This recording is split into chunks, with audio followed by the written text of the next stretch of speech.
Good evening and thanks for tuning in. I'm Joey Rehl with the WJTS News. The Jasper Police Department is asking for help in locating the driver involved in a two-vehicle crash. It happened at the Newton Street and Baden-Strauss intersection at 12:20 on Sunday morning.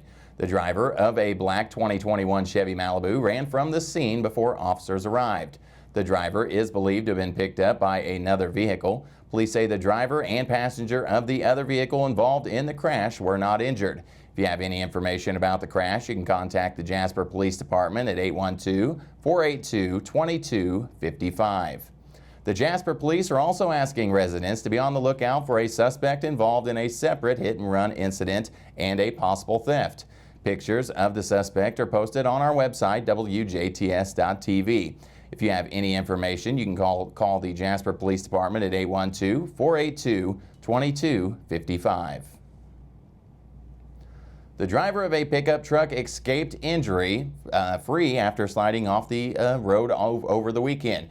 40-year-old Joey Hernandez of Jasper was hauling rock on a trailer going southbound on US 231 on Sunday evening when she lost control due to an unsecured load at the intersection with State Road 162. This caused her to slide off the roadway and into a ditch. Hernandez's Chevy Colorado was totaled. No injuries were reported. A recent sting operation has captured a Bloomington man for child solicitation charges. Petersburg Police Department deploys decoys acting as young children on social media websites to capture predators. A male subject made contact with one of the decoys over social media. The decoy was acting as a 13-year-old. After having a sexually explicit conversation with the decoy, the man made plans to meet with them. Officers were able to capture and arrest 34-year-old Scott Klain on child solicitation charges. All subjects are innocent until proven guilty. A lengthy drug investigation in Spencer County landed 3 people in jail late last week. State troopers went to a home in Fulda on Friday to serve an arrest warrant for an Aaron Crowder for dealing and possession of methamphetamine.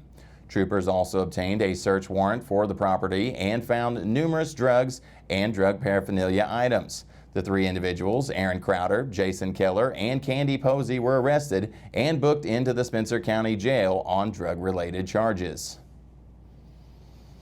If you have any travel plans this month, expect to see more troopers out on the roadway. The Indiana State Police is joining forces with police agencies in Kentucky, Michigan, Ohio, Pennsylvania, and West Virginia this week for what is known as the 6-State Trooper Project.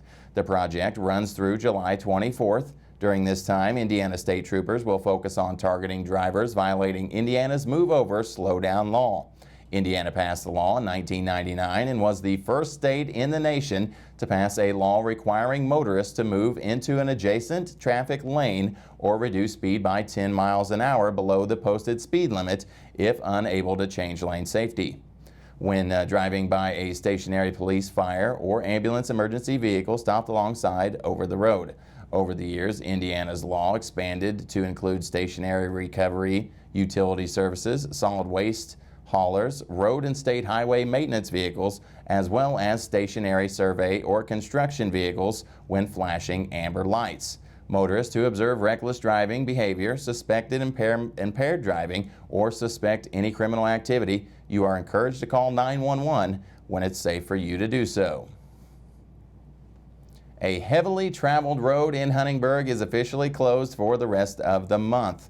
NDOT says contractors closed US 231 from State Road 64 to 10th Street in Huntingburg for a drainage improvement project today.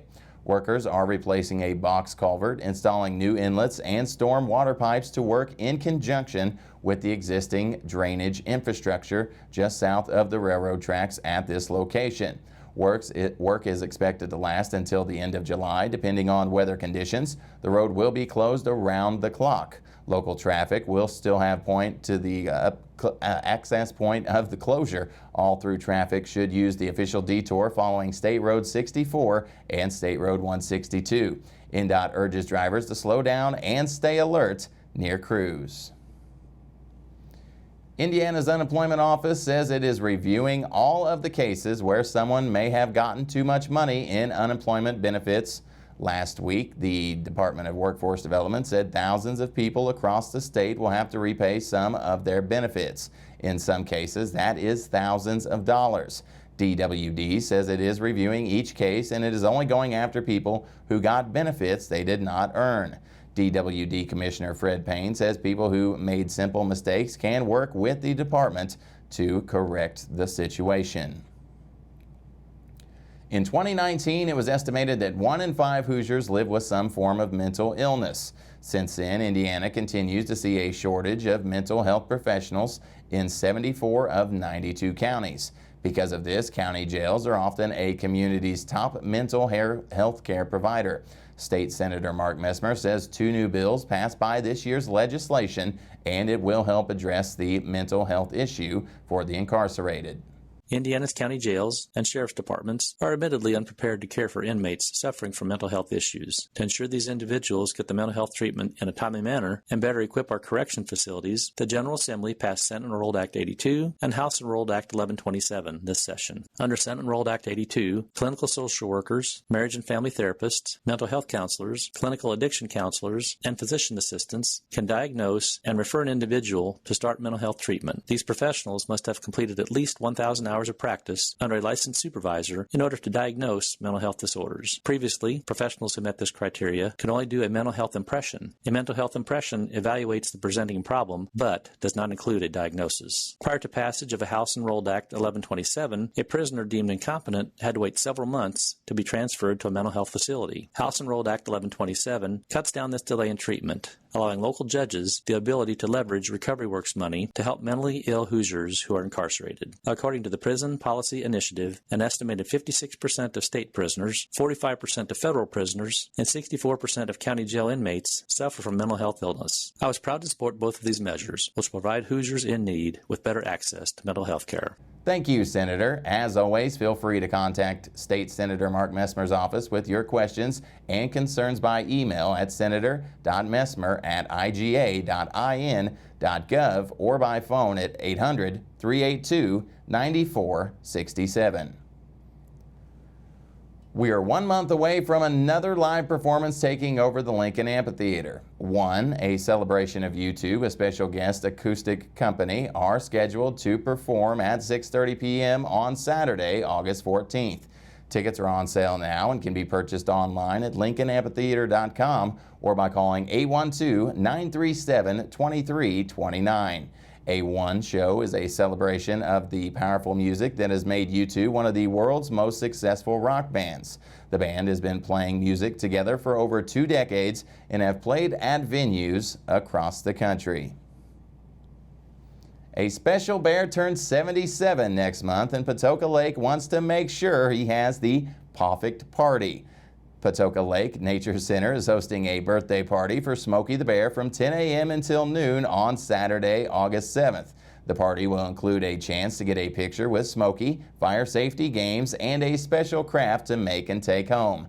The Orange County Southeast Township Volunteer Fire Department will give a special presentation on fire safety, including a Jaws of Life demonstration at 11 a.m. The entrance fee of $7 per vehicle for Indiana residents and $9 for out-of-state vehicles is required for the Newton Stewart State Recreation Area at Patoka Lake, which is located north of Wickliffe, Indiana on State Road 164. The school year will be here before you know it, and health officials in Perry County want to help you get ready. The Perry County Health Department's Back to School Bash is scheduled to take place from 2 to 6 p.m. on Wednesday, July 21st at the Perry County Health Department. School-required vaccinations for all ages will be offered during the event, including the COVID-19 vaccine for those 12 and older. Routine immunizations are required for entry into kindergarten, 6th, and 12th grades. Door prizes and giveaways will be available to all school-age children who get vaccinated. Stay tuned. Your weekly forecast and sports with Kurt Guxell are still to come on WJTS News.